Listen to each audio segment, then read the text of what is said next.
Hello, and welcome back to the Masonic Roundtable, a weekly program where Masons from around the world get together to talk about Masonic news and opinions in a friendly and social manner. As a reminder, the thoughts and opinions expressed here are solely the opinions of the participants and do not represent any Grand Lodge statements. Make sure you keep your conversations open for the public and on the level. To interact with us, love seeing you live every Thursday night on Facebook or on YouTube. So hello to all of you all in chat. If you're in the chat, we might just see your comment show up on the air. Then after that, love seeing you or hearing you, as Jason would say, on your favorite podcast app after that. You know me. My name is John Ruark. I'm a past master of the Patriot Lodge, number 1957, in Fairfax, Virginia. And since Jason was so excited to be joining in, we'll go to his introduction next. Hi, Jason. Hey, everybody.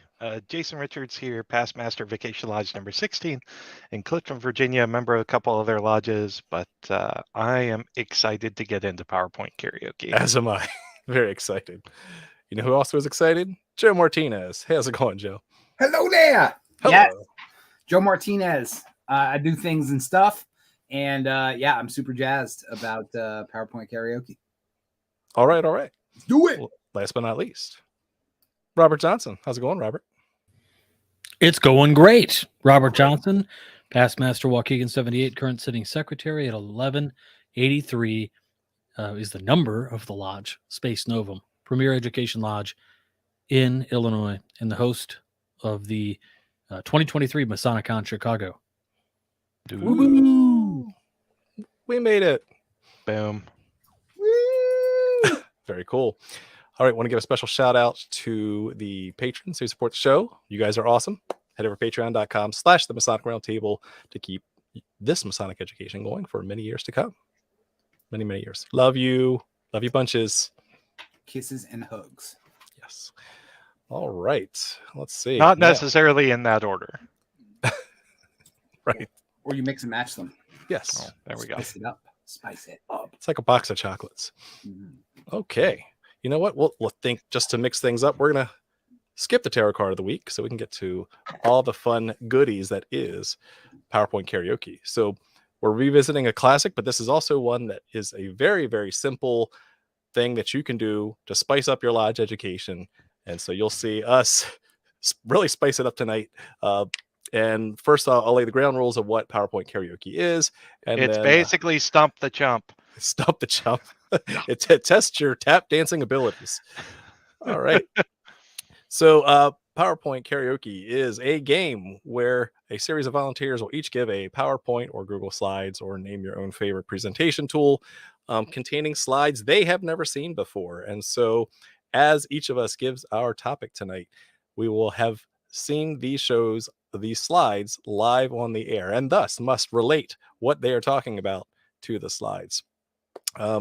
You must deliver each slide in succession without skipping slides, and thus the presentation ends when all the slides have been presented, or 6 minutes ends to, or whichever comes first, right? So I want to keep this tight, fun, and not make you sweat too much. And so, again, this is something very easy to do, very fun to do, where what we did was kind of drew names from a hat. We each get to pick our own short 3, 5, 7 minute Masonic presentation. We drew names from Chat GPT. From the AI, obviously. We're in an AI world now. It's an AI hat. And then it randomly also picked someone else to build the slides. So it's all about creativity and trying to throw people off their game for a lot of fun. And those building the slides do not know the topic. That is true. We just talked about what we're going to talk about in the green room tonight. So it'll be fun. And they don't have to be the same. That's the beauty of it. It makes it entertaining. It makes it fun. And it keeps it keeps the improv going for Masonic education. Robert? I feel really bad because like ever since YouTube said something along the lines of profanity isn't such a big deal, this is going to be testing the no, I'm kidding. It's going to be spicy though. It's going to be spicy. It's a kid's show. Yeah. I know that you just shared that. Chad Kopinski, big fan of these type of improv and acting techniques. So yes, a real teacher is one who could teach a presentation with whatever's on the board from the period before. Hi, Okay. Chad. This is also a life skill, right? If you can go with the flow of the presentation or the conversation, then as long as you know your stuff, you're good to go. Well, and a lot of that too is kind of facilitation 101. Ultimately, especially if you're trying to lead a discussion, you can reference the slides, but then we can't do that tonight. But ultimately, if you're facilitating something like a discussion on Masonic education, you can get others to weigh in. Right. That won't happen tonight. That will not happen tonight. Tonight is 6 minutes of pure pain. Yeah, it will be. So, some will I'm be better than really others. nervous. I'm Yeah. like thinking, I know my little spiel that I'm gonna do, and I'm thinking, I think Joe got randomly selected to build my slides, so I'm just thinking like this is it's gonna be fun. I'm gonna be making lots of little pauses. I hope I can get through it in 6 minutes. It will make you think. It will make you think. Oh, you'll get an extra minute or two, my friend. You're getting great. slides. So Yeah. because this is a live show and because these are never before seen slides, this could be an awful show. So we apologize in advance. Okay. Plus, I'm drinking. Well, yes, I'll salute to that. And Have fun with your seltzer water. who wants to be? Brought to you by SodaStream. Who wants to volunteer to go first? I'll go first. All righty. So Jason will be giving his presentation first, and I'll try to make sure we don't go too long over time. And then the person who goes gets his slides ready for the next person. How's that? English. So because you gave the presentation, then you will drive the slides for who you built them for next. Yeah. Gotcha. Okay, that's a good rule. I like it. All right. So who built Jason's slides? All righty. So you have the screen, good sir. Okay. I'll let you All right, share the Robert. screen. Are you ready? Don't screw this up for me. All right. on tight. Now, the rule is I get to advance the slides as I see fit, correct? Correct. Yes. All And right. you gotta announce your topic before he starts the slides. All right. Well, you hit the here. Let's go like this. I'm going to say, So, everyone, good evening. My name's Jason Richards, past master of Vacation Lodge, and I'm here to talk to you today about the question, what are we here to do? all right. Hold What on is one our second. aim as Masons? Let's begin. Slides, please. One second here. It failed to initiate a thing. Failing to initiate. Never This heard is- that before. Hold on. Let's do this. I'm going to It's just like check. You don't get your slide EA degree. You fail to initiate. here. Oh. Yep.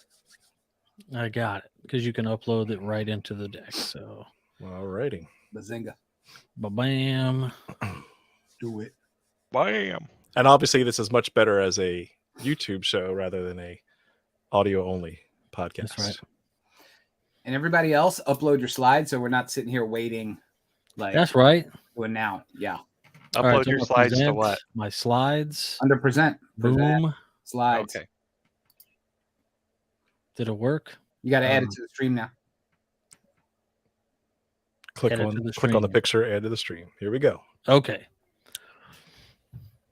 Take it away, Jason. So, what are we here to do? We all know as Masons that we have a limited time on this earth. At some point, each one of us is going to die. And so, why do we give our time and energy to this fraternity? What are we supposed to do with it? Every Mason is asked that very question. And so tonight I wanted to spend a little bit of time talking about what we're here to do. Are we just a social club, drinking coffee, getting green beans? Is our aim really just to be a VFW post or a place where brothers can get together and talk shit about everyone else they as they see fit? I would argue no. as Masons, we're taught to learn to subdue our passions, which means keeping your sausages put, and to ultimately improve ourselves, in Masonry. How do we improve ourselves in Masonry? It's a bit like growing a garden. You want to grow yourself and make you better, but you need to tend to the entire garden, growing the tomatoes and the garlic and the parsley, and making your lodge brethren better. Something that I think is keenly important in the Masonic fraternity today is diversity of opinions. A lot of times in Masonry, we don't get along. We fight each other and we shoot stinging barbs at each other. We are not the men we purport to be, but that doesn't mean we can't improve ourselves and make ourselves better. By keeping our passions subdued and anchoring ourselves on the volume of sacred law and the square and compasses, those are more than just symbols. Those are, tenets and, pieces of our system of um, morality. And you're not going to agree with everybody in this organization. Part of making good men better is meeting on the level, engaging in rhetoric where you can have a learned discussion that is fact-based and based on mutual understanding, as opposed to just one person, with a sandwich board with their fingers in their ears going, I'm not going to listen to anything you have to say. In lodge meetings themselves, of course, don't talk about religion, politics, nationalities, borders. But outside the lodge, part of what makes us better is engaging in rhetoric and opening our minds to better ideas. Part of our aim in the fraternity is also to grow closer to God. In whatever form he, she, it, furry, or otherwise, may come to you. One of the great things about Freemasonry is its ecumenicalism. It is a brotherhood of men under a fatherhood of God. And so as long as you believe in that supreme being, which could be the rainbow cat for all we know, you are here and you are a welcomed part of the organization. Of course, if you're really interested in rainbows, you can go on to join some other appendant bodies or put some time into some awesome youth organizations as well. But the fact of the matter is kind of bringing this back around. Why are we here to improve ourselves? And it's simply because we have limited amounts of time left. We don't know when we're going to breathe our last through natural or involuntary, unnatural causes. And that's why it is so important for us as men and Masons to meet each other, to try to learn, to subdue our passions, and ultimately to help each other grow past our own biases and blinders. And it doesn't matter how you dress, and it doesn't matter how you look. We're here to work on the internal and not the external. Though I would recommend at least wearing a shirt to lodge, because that is always helpful. And Masons don't typically look like this gentleman here. But that brings us to another good point. You don't have to wear the suit and tuxedo to lodge. And oftentimes I've heard from, lodges that espouse a given dress code that I've heard from others that's very isolating. Those lodges kind of feel like out in the woods by themselves, and that very much defeats the purpose and the aim of Freemasonry. another final reason why we're here is to make Masons and make more Masons. We are here to spread the light of Freemasonry and pass down that initiatic experience. Not unlike, primitive rites of passage that would take the place out in the woods and out in the forest under the cover of night. We are here to pass on that initiatory hidden knowledge that is in Freemasonry, that is the true secret of Freemasonry, and help expand the circle of men and fellows who that we can work with just to become better before we end up leaving this earthly plane. Now I'm just waxing poetic, Robert. I'd say that's a good place to end. Bravo, bravo. Bravo. You're muted there, Smarty Pants. Yeah, muting. Congratulations. You literally made that work somehow. So before we get to that, yeah. So how was that, Jason? So it was good. I only lost it with the Trump supporter, and that was just because I had to read and then figure things out. What I have found is that if you talk about something you know really well and you stick to a broad overview, it gives you kind of the maximum brain power to pivot. And so now, John, what I think you're going to find is I put a thematic slide deck together on a very specific topic and theme that has nothing to do with your topic and theme. That's going to hurt. That's really going to hurt. And that's going to be hard. But until that happens. So I got RJ's slides ready. Robert, are you ready? So Jason was going to go. That was the person who presented. No, it is the person who orated. Spoke. IDGAF. Let's go. Oh my goodness. All right, you go, John. All right. So it's processing. Oh, that's right. So it is me. Alrighty. Well, in that case, as soon as it's done processing, we will continue. Processing.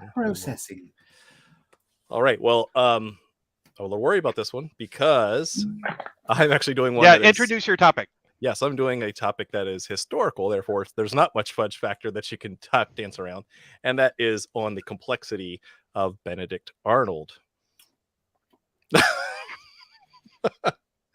but as it relates to change and transformation, or whatever I feel like talking about. Alrighty, so by brother John Rourke, John Roark. That's horrible likeness. Okay, here we go. So we have brother and early patriot turned traitor Benedict Arnold, who was born in 1741. That he was fighting in the Continental Army against taxes. Right, taxes were awful. They had taxation without representation in the early colonies, and so obviously that was very much like theft today. And so in his upbringing, he decided to join the army very early, and by respecting the Hedgehog, he wanted to fight back. The change might be pokey, but it's pokey for a reason, in the sense that he wanted to fight back against these what he thought were these Tories that were taking over his motherland, and became a great soldier and got many promotions. Became a great ranked individual for his heroic efforts on the battlefield. Truly was a great strategist, and also was a little bit of a type A driver, kind of like one of these guys who would walk all over you to get what he wanted to. He definitely did not take into account his inner alchemy by really looking inward. He wanted just status. He wanted all the material things, and not the internal things as far as his role in the American Revolution. And so he eventually got to the Battle of Saratoga, in which he was fired into his leg, and actually during multiple battles injured his leg 3 times, so much that he could barely walk on it. His leg became 2 inches shorter than the other one, and it was extremely painful, and it basically put him off of the battlefield, right? So there, he was not able to take on that military rite of passage anymore. His rite of passage was stopped halfway through, and so he stopped growing as in reputation and in stature in his mind, and that's really when his turning started to occur, right? But you know, we know him as a traitor because he did collapse and crumble. He was like the proverbial tarot card of the tower, right? Not always the worst thing in the world, because you know, everyone has their own reasons for turning. He did defect in the fact that he was actually given control of the of, I think, West Point area, and his plan was to actually turn over West Point to the British. He was going to surrender the fort for exchange for the enormous sum of 20,000 pounds and a significant position in the British military, right? He can't grow anymore in the continental military, so he he jumped into the tower for this one, and decided to literally bet his career, his life, his connections on it. And so that unfortunately did not unleash his higher consciousness. You know, what you become might be alien, but that's not necessarily a bad thing. It was a bad thing in his case, where he ended up, working for the British spy master John Andre, and which eventually led to Andre's execution, for getting revealed in that. And then really his Masonic career died as well. Benedict Arnold's Masonic career stopped. He really don't have many records of him visiting lodges after his turn, because his inner alchemy stopped, right? Where the path of the inner leads you to commune with the divine. He sold his soul and really stopped any of that growth as well, because he got busy changing by getting busy dying. He quit. He lived in London for another 20 years, and sacrificed a lot to live out his the rest of his life as a trader and as a subject under the crown. One little epilogue to the story: more skulls, right? Not only did he die as a traitor to the country, he died as a member in his own mother lodge. He joined Hiram Lodge number 1 in New Haven, Connecticut in 1761, about 20 years old. And however, after learning of Arnold's treason, Hiram Lodge gave him the skull or struck his name from membership. And other lodges in the area, such as Solomon Lodge number 1 in Poughkeepsie in New York, later passed a resolution that ordered that the name of Benedict Arnold be considered as obliterated from the minutes of a lodge. This traitor. And one little final part of the story that might be related is that it is believed that while selling out West Point, he gained the trust of various officers using Masonic modes of recognition to gain their trust. And so that's whether it's not really been proven, it is something that definitely, when you are all in as a trader, you're committing your life to that deception. So with that, that's my presentation, and thank you for giving me probably one of the hardest presentations I've done in my whole life. You did really well. You did very, very well.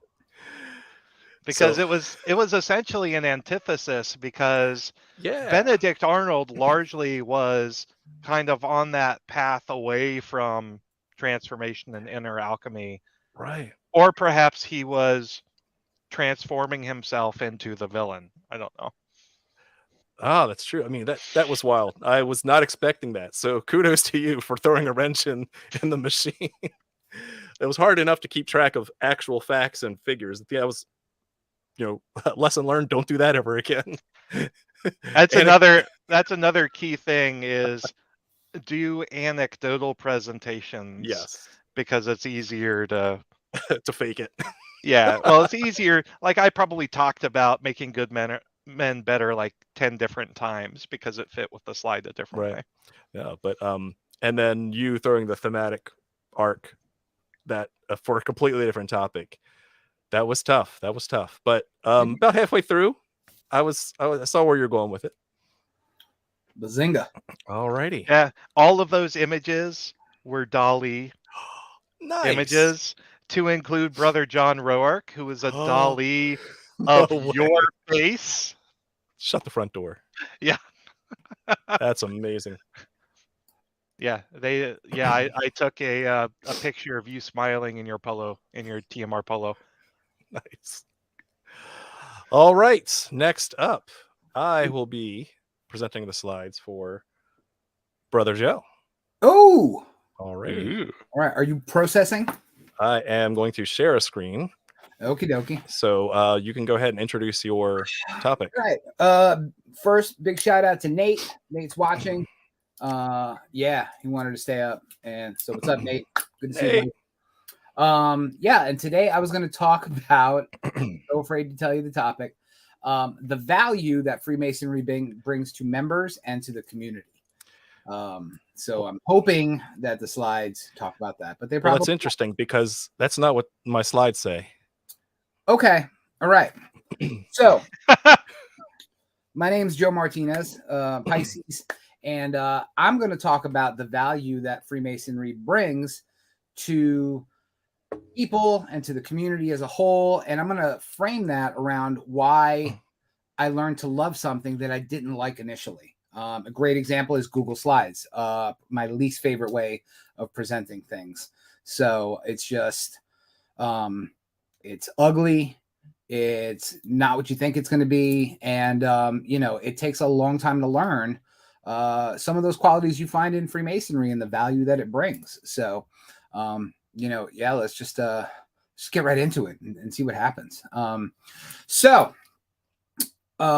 This leads me into my first, this is a really good segue into the first value add that Freemasonry brings. It's personal growth and development, right? So Freemasonry encourages people to strive for self-improvement through education, through eating things that they don't normally like to eat. They step outside of their comfort zone and they get a bit introspective, and this is a great example. Why, like green beans. That's a story, and there's a feeling and a empathy behind it. And, it recalls memories, and you got to learn through the tools that you get in Freemasonry, how to grow past those feelings and past those emotions and get to a better place.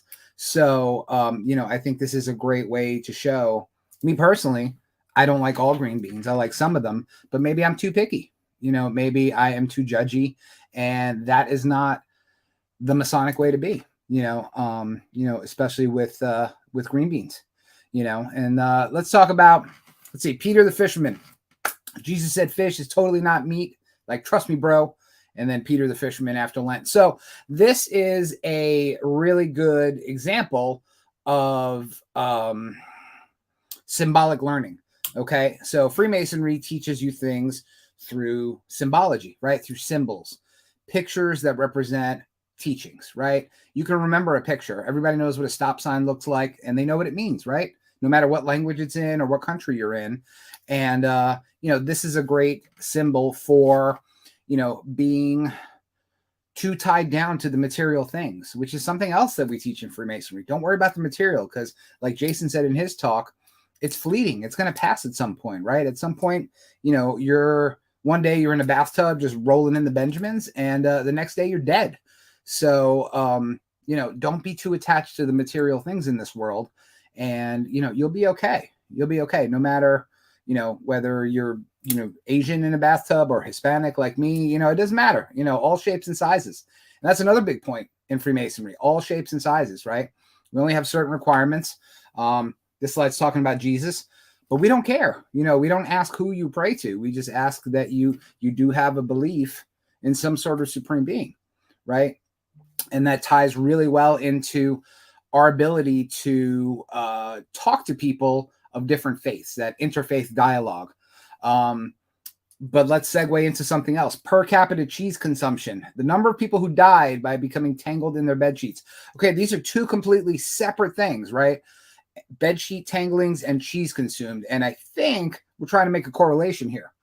But that's the rub, right? With Freemasonry, you'll get symbols like a sheaf of wheat or a symbol like a stonemason square. And you're thinking, what the hell do these two things have to do with each other? And at face value, they don't, just like per capita cheese consumption and people who die by becoming tangled in their bed sheets. You think there's no correlation. This doesn't mean anything. But if you get into what's happening, what these people are doing as they're consuming cheese, why they're becoming so entangled in their bed sheets, maybe there is something that binds those two things together, just like the symbols of the square and the level and the compass and the plum, all these other symbols. You can put them on a graph just like this one that at face value makes absolutely no freaking sense. But if you spend the time and get into another value about Freemasonry, educating yourself, maybe if I was more educated about how people eat cheese, maybe they're eating cheese in their beds while they're becoming tangled. And maybe that's a correlation I can make. Then I become a more informed human being, right? I'm not just somebody walking down the street, not knowing about cheese and bed entanglement. But now I know. So that made me a better person. And then what I need to do is share that with the rest of the world. Next slide. Wow. Okay. So this is a great, I don't agree with this slide. And this is, again, something that I'm being confronted with that, you know, attacks my sensibilities. I love Jonathan Archer. I loved Enterprise, you know, even though it was only 4 seasons, you know, not the usual 7 seasons of Star Trek. I'm a big Trekkie. He's totally not a forgettable captain. He was good. But this dovetails really nicely into moral development. Okay, so when we first saw Jonathan Archer in the first season of Enterprise, he was kind of a doof, right? It's like, oh man, it's the guy from Quantum Leap. He doesn't know anything. He's terrible at Star Trek. But by the last season, you're like, wow, this person's grown morally and ethically. And they made all these decisions throughout 4 seasons of Star Trek, where we watch them grow as a character. And that's what Freemasonry should help you do, is grow your character, right? Instead of being that same person you were, be a little bit better each day, like Jonathan Archer, okay? Just 1% better, like some people like to say. And he did that. Right. So, I guess I'm going to say more about Jonathan Archer. So, no, I'm not. Okay, so look at that.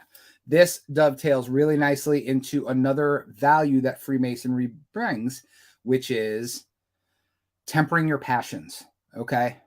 So I know that people have these carnal instincts and people just want to run around like Zeus. And for those who don't know Greek mythology, Zeus slept with probably around 300,000 people, okay, in a week, okay? He just got around. And his wife, Hera, was like, what is going on, dude? Like, all you're doing is run around, you know, chasing stuff. But Freemasonry teaches you to subdue those passions, okay, as much as you would like to. That's not the right way to be, okay? You have to learn to be a more introspective, a more contemplative, and a more spiritual person. And running around like Zeus kind of gets in the way of that, you know? But let's think about it. Zeus wasn't really introspective and he wasn't contemplative. He was Zeus. He lived on a mountaintop. He threw lightning bolts at people. He turned into weird animals and did stuff that we can't talk about because it's a kid's show. So what we need to understand here is don't be like Zeus, okay? And wow, okay. That looks like Brad Billings and Giorgio Tsoukalos. Okay, so again, this is another value that Freemasonry brings, is exposure in the community, right? But that initial exposure is that, oh, they're the Illuminati, or they do weird stuff, or they do things that, you know, aren't cool, or, you know, you get that sort of religious overtones that, oh, they were devil worshipers and things like that. And that's not really the case. You know, it's Freemasonry is in the community. A lot of people use Freemasonry as a community service, whether they do charitable works or they help the community as a whole, or they do events for the community. So think about those things and not, you know, all the crazy junk that you see on the internet. because it's just not true. And then I think, especially in this country, what Freemasonry brings to the table is a sense of love of country. Okay. And nowhere on earth can that be more espoused than Ronald Reagan riding a velociraptor, running with an American flag. I mean, that is just amazeballs right there. So, you know, and not all countries are like that. You know, some countries where Freemasonry is practiced, you don't get any sense of nationalism. But at least here in continental Freemasonry, you know, we do hold allegiance. We're told to swear allegiance to the country in which we live. And I think that it's important that we understand that, you know, Freemasonry and this country are so intertwined, just like Ronald Reagan and this velociraptor, because the United States was a Masonic experiment, right? A Masonic experiment in government and in the power of the people and self-improvement through government. And that's one of the things that created this nation.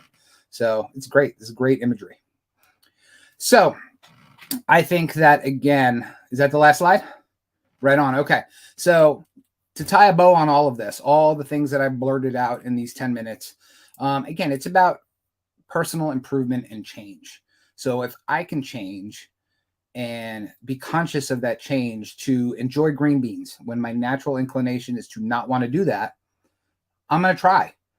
I'm not going to be successful, and that's okay. That's part of the journey, right? So on your path to becoming a Freemason, the value is all of those tools that we just talked about and all of those benefits that we have. You can incorporate those into your life and strive to be a better person. So I will do that the next time I encounter a plate of green beans. Thank you for your time. I have a damn headache. Okay, that was that. Don't fight the slides. That freaking hurt, man. That hurt so bad. You spent so much time fighting the slides. I could tell you were waiting to hook on to the next one, and I was like, wait for it. I know. You kept, yeah, it was rough. It was rough. That was rough. Thank you to everybody on the interwebs for your patience. That was rough. Green bean images provided by Dolly as well, Jason. Yes. Yes. Wow. Oh, that was painful. Yeah. But good job. Yeah. Thanks. Yeah, that was fun. You brought it all back. You brought it all back to me. That was fun. I didn't know we were going to open and close with green beans. That was good. That's the point. Yeah. Okay. Well, Nobody just like knows. Lodge. Yeah. Yeah. Indeed. Wow. I'm tired. I need a nap after that. That was mentally challenging. Speaking of mentally challenging, are you ready, Robert? Yeah, but put your kids to bed. You ready? Yeah, Nate, go to bed. Turn it off, Nate. You don't know what's on my slides? No, but he doesn't know what I'm talking about either. Oh, what's your topic? Well, tonight's topic is sex, magic, and Freemasonry. Oh, okay. All righty. Okay, then I feel like I've heard that from someone else. Yeah. All right, sex, magic. Yeah, but maybe not. Maybe not. So tonight I'm going to discuss why the two often intertwined, Freemasonry and sex magic, and how they're both used to create positive changes in individuals as well as the world as a whole. Well, so our audience is likely all too familiar with Freemasonry, so we are going to dispatch with talking too much about Freemasonry, which is essentially this ancient fraternal organization that traces its origins to the Middle Ages, perhaps even farther back when we consider ritualistic appropriation, or here as we're seeing a scene from grumpy old men trying to stab away at the dissonance of appropriation in our ritual.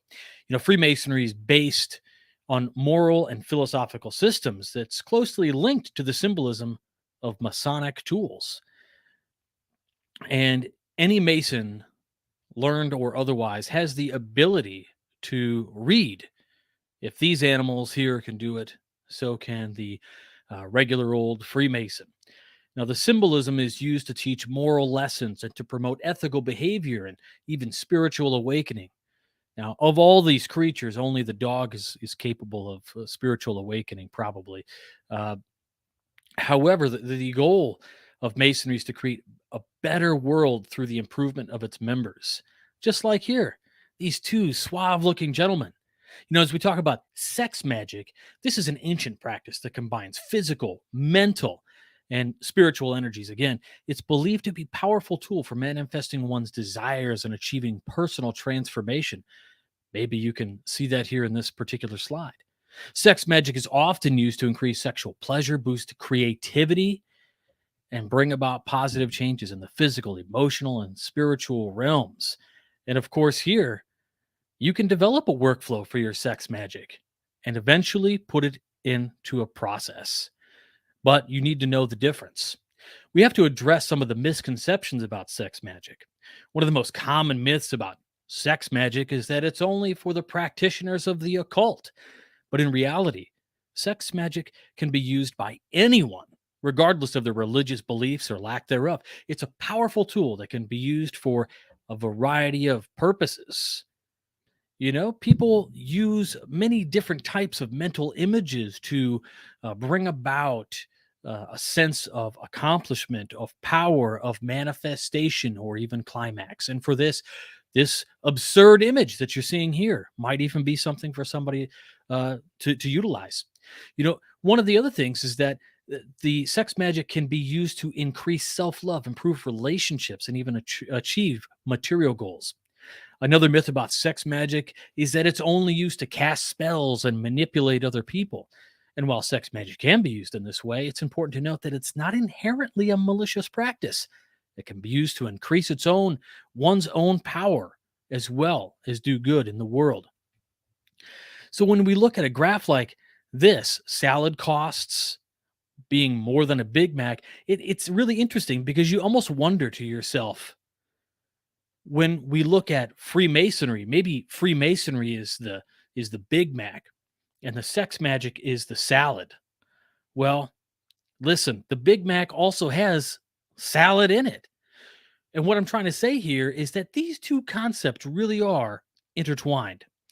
We won't talk about salad tossing, but you know, these can be used to increase one's own power as well to do good in the world. So sometimes people will ascribe the practice of sex magic to selfish goals. Like here, we see George Washington. What is that, a DDT? Given an old, some English rebel scum. And on the right, you see the elevated form of Washington in his most godly sense, right? This sort of ideology exudes this idea of compassionate energy work, right? Not too dissimilar from sex magic practitioners using healing energy to bring about great changes in the world and also address the sacredness of the divine feminine. And perhaps my favorite misconception about sex magic is that people think it's a form of black magic, that in reality, sex magic is neutral practice, and the intention of the practitioner is what determines whether it's good or evil. Much like this dinosaur here. You see the scene. Is this dinosaur one of those hunters who's going to come along and gobble up the eggs? Or is it the nurturing mother? You don't know. It's all about intent, the hidden intent that you might not see if it's behind closed doors of one's bedroom. So what is the connection here between sex magic and Freemasonry? Well, if perhaps you're using sex magic inappropriately, you might be blessed with a family that looks something like what is on screen now. The Freemasonry is a spiritual and philosophical system, and while sex magic is a powerful tool for manifesting one's desires and achieving, personal transformation, the two are often seen as complementary and have been used together for centuries to bring about positive changes in the individual as well as the world as a whole. These folks here on screen are obviously the result of some sort of crazed inbreeding. Now, in many cultures, the sexual union was seen as a form of spiritual unification. And here you see the overwhelming image of the dog in the field of windows creeping down, looking at the cow. The symbolism here is that Freemasonry is looking sadly and longingly at the cow represented by sex magic. It just says, hey, I really want to take this in, but I'm so scared of what people might think. I'm going to be stuck on the other side of this hill forever. So the union is believed to be a powerful tool for creating these positive changes in people's lives, as well as in the physical world. And the practice of sex magic is believed to be beneficial to both the individual and the collective. Those other two cows out there, maybe those are horses. Either way, they're going to benefit. So Freemasonry has adopted many of the same ideas and practices of sex magic. In particular, they just come together for the great work. And I hope you enjoy it. That was brilliant. You guys know how much drugs I had to do to get through that? You know, the only thing that made it even better was watching your wife's comments on the stream. Yes. I didn't Yeah. even see it. Yeah. I kept it off so I couldn't see. Oh my God. So now I'm going to have to go back and look at it. Remember, RJ, the best thing about a salad is the ranch dressing. I'm a jelly man. That's a secret. Oh my gosh. That was good. That was good. Wow. Kudos, man. Jeez Louise, you guys. Thank you so much, Joe. Those slides were exhilarating. And in the beginning, Chef's I was kiss. like, this ties really easily. And then it got more and more bizarre. So thank you for that bizarre arc. Wow. Yes. Quite welcome. Yeah, it's great stuff. It was. So- I'm gonna disagree with something that John said at the beginning. I don't think you can do this at lodge. Well, not that. Yes, like I don't think you just walk You in the shouldn't lodge. do that in public, but No, right. I don't think you can just walk in and have somebody else do your slides and then make the magic happen. I think that's damn near impossible. Because I do talks all the time, and I literally have a headache from trying to make this work. So it takes a lot of gray matter to do this. Like, that's why we don't do it for any more than like 5 minutes, because really. all of us are ready to go sleep now. Yeah. Yeah. You're on your feet. You have a lot of cognitive work, right? There's no time to rest or to switch to like, system 1 thinking, right? Where you can just kind of go on autopilot. No, you're system 2 thinking the whole time. Perhaps honestly, stressful. like one of the best people that I've ever seen do this kind of stuff. Really, and you posted one of his tweets earlier, or the chats, was Chad. He did the first time I ever saw him do like what they call Pechakucha, which is kind of like what we did here. We did an episode on Pechakucha. We did.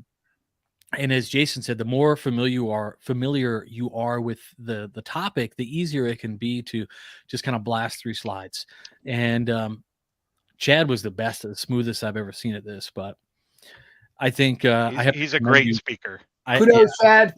I have to just commend y'all for holy cow, and then anybody who's watching or listening at this, we owe you something special. Yes. Our apologies. We warned you. You had a chance to bail, and you made it this far. So come back and watch the videos just for the chat. Yes. So Joe, how could this be done in a lodge setting then? All right. So not as completely off the wall that we did, but what constraints would you give it if you were to run this as a lodge event? No, this is well, I mean, to your point, you could make it a fun thing, right? Where I would use this for audience engagement. Like you say, you got a room full of brothers, and 9 times out of 10, it's somebody standing up behind a podium doing a talk. Flip it up, bring up random slides that have to do with something Masonic, and have each person go up and do a minute on one slide talking about things, and mix it up. It'll spur conversation. It'll get more people engaged, and it's not, the typical 2 guys watching and the other 80 are sitting there sleeping. That's a good way to do it. I think the Pechakucha method would probably be really good for Masonic lodges, right? They're bite-sized. They get to the point. And for those that haven't seen that episode, go watch it. It's on YouTube. And again, Brother Chad Kopinski, he is a master at that. So go find him on Facebook and pester him about that. But I was just gonna say, like last year, 2 years ago at MasonicCon Chicago, and he's done it a couple times since. Scott Duvall decided that he was going to do a Masonic presentation where the slides were literally nothing but memes. So, he took a lot of the great memes that were like, people were rehashing for different things at different points in the year, right? And he used those all, and he called it something along the lines of Masonic memery work. And people were like, "You mean memory?" And he's like, "No." But using those kinds of images, like you said, it honestly, people are like, "Oh, what's the next absurdist image he's going to throw up now?" And that really does tend to grab your audience's attention, especially when you're telling a story with slides rather than reading off of them. I'll tell you right now, you go into a room where you're reading off of slides, I guarantee you in a Masonic lodge where guys know you're on the level and have no problem coming up to you and saying, I don't need to be read to. It's happened to me. It's happened to others. Just saying. So don't do that. Just throw up stuff and know your stuff. It's good. Or have a script. All right. Well, good stuff. Let's go for the final observation of the day. We'll start with Joe. Joe, what did you think of this episode? What would you do? Change, different, keep the same, or what? Well, this was my first one. It was absolutely a blast. You've been initiated. Thank you. Yes, and yeah, I thought it was great. Actually, I had a lot of fun making the slides. I had no idea what Robert was going to talk about, so that made it even more fun. And yeah, I think that everybody here did a fantastic job of navigating through the madness to get their point across. Yeah, I wouldn't change anything. I think it was really well done, and I look forward to doing this in maybe another 4 or 5 years. Definitely not right away. But yeah, no, I thought it was great. So I hope everyone here had fun, and yeah, look forward to doing it again. All right. Thank you. Next week, PowerPoint Karaoke Part 2. No. All Three. Jay Martinez. Part all 3. Negative. All right, Jason, what say you? I mean, PowerPoint Karaoke Part 3. 3.5, 33 and a third. Oh, man. So this episode tonight drains me more than the research-heavy episodes we spend hours and hours and hours preparing for. And it's because, as you mentioned, the systems too thinking. Holy cow. Like, it just... Your neurons are firing nonstop for that 6 minutes. And I think it's... So prepping the materials, I think, is hilarious because naturally we're all trying to game the system. If I am making slides like I made for John, I'm like, okay, what is going to, mess with him? Trigger. Yeah. Yeah. Well, and like, I didn't really take that approach this time. I was like, okay, I'm going to do all generative AI. John will get a kick out of it.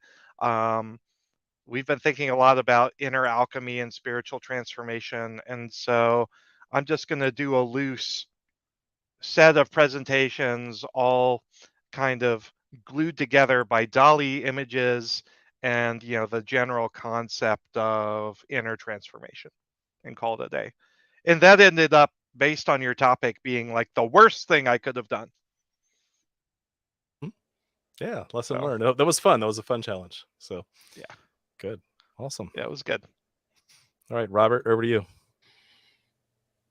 Yeah, so I just kept thinking about how you had to be on the fly, reference the slide, and come back. And all I could think about was Hercule Poirot, right? You got to have all your little gray cells moving and have some respect for your brain and really be using it.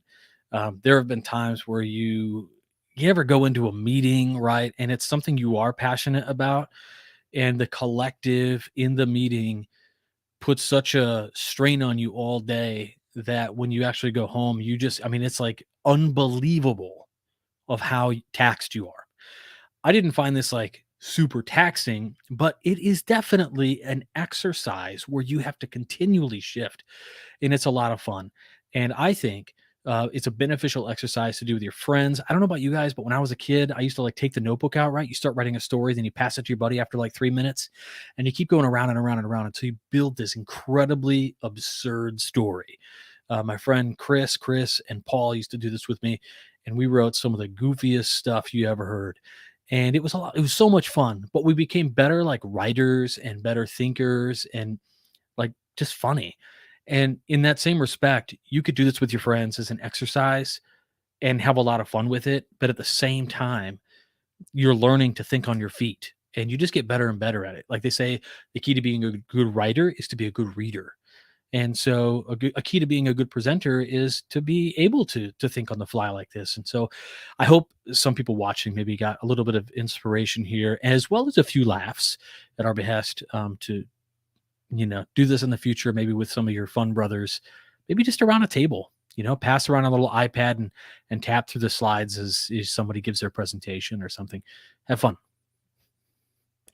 I agree. Awesome. Yeah, not much more to add other than it was a lot of fun. The prep time was fun, especially when you knew who you're going to prep for, so you can add those little quirks and triggers that only they would get or that would throw them off guard. But again, it's about making education fun, which is again definitely why it's a passion of ours, and relating that to Freemasonry can make sometimes the boring meeting a little bit more exciting.